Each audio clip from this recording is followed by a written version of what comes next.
Hi అండి, నమస్తే. Welcome back to my channel.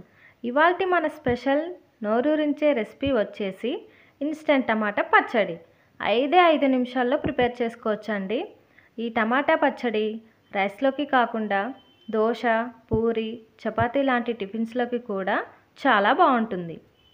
ముందుగా వాష్ చేసుకున్న 1/2 కేజీ ఎర్రటి పండు టమాటాలని తీసుకోండి. ఇప్పుడు ఆ టమాటాలని పెద్ద సైజు ముక్కలుగా కట్ చేసుకోండి. మిక్సీ జార్ తీసుకొని మనం ముందుగా కట్ చేసుకున్న టమాటాలని వేసుకోండి. దాంట్లోనే 3 టేబుల్ స్పూన్ల కారం, మీరు ఇంట్లో యూజ్ చేస్తున్న కారాన్ని బట్టి తీసుకోండి. రుచికి సరిపడినంత ఉప్పు, 1 టీ స్పూన్ మెంతుపిండి, 1 టీ స్పూన్ పసుపు, 8 వెల్లుల్లి రెబ్బలు వేసుకొని మెత్తటి పేస్ట్ లాగా గ్రైండ్ చేసుకోండి. ఇప్పుడు స్టవ్ ఆన్ చేసి కడాయి పెట్టుకొని 3 టేబుల్ స్పూన్ల ఆయిల్ని తీసుకోండి.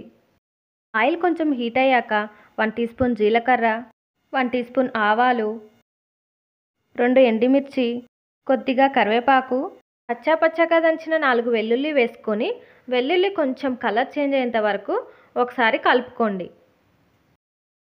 ముందుగా గ్రైండ్ చేసుకున్న టమాటా పేస్ట్ను వేసి పచ్చివాసన పోయేంత వరకు మీడియం ఫ్లేమ్లో మధ్య మధ్యలో కలుపుకుంటూ 2 నుంచి 3 నిమిషాలు ఉడికించుకోండి.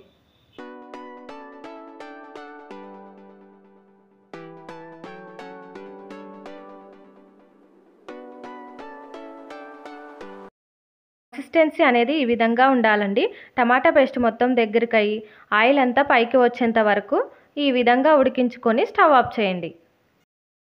ఇప్పుడు తాలింపు కొరకు 1 టేబుల్ స్పూన్ ఆయిల్ని తీసుకొని ఇంతకు ముందు వేసుకున్న తాలింపులో పప్పులు అవేమీ వేసుకోలేదండి. కుక్ చేసుకున్నప్పుడు మెత్తబడిపోతాయని. కొంచెం ఇంగువ వేసుకొని పోపు చేసుకున్నారంటే పచ్చడికి ఎక్స్ట్రా టేస్ట్ అనేది యాడ్ అవుతుంది. ఆయిల్ కొంచెం హీట్ అయ్యాక 1/2 టీ స్పూన్ శనగపప్పు, 1/2 టీ స్పూన్ మినప్పప్పు, 1 టీ స్పూన్ జీలకర్ర, 2 ఎండుమిర్చి, కచ్చపచ్చగా దంచిన 5 వెల్లుల్లి, కొద్దిగా కరివేపాకు, 1 టేబుల్ స్పూన్ పల్లీలు. నా దగ్గర ఆల్రెడీ ఫ్రై చేసుకున్న పల్లీలు ఉన్నాయండి, అందుకని లాస్ట్లో వేశాను. లాస్ట్లో కొద్దిగంత ఇంగువ వేసేసుకొని స్టవ్ ఆఫ్ చేసి టమాటా పచ్చళ్ళలోకి పోపుని వేసేసుకొని మిక్స్ చేసుకోండి. అంతేనండి, అదిరిపోయే టేస్ట్ ఉండే ఈ ఇన్స్టెంట్ టమాటా పచ్చడిని మీరు ఒకసారి ట్రై చేయండి. మీకు గనక మా వీడియోస్ నచ్చినట్లయితే మా ఛానల్ని సబ్స్క్రైబ్ చేయండి, లైక్ చేయండి అండ్ కామెంట్ కూడా చేయండి. Thank you for watching.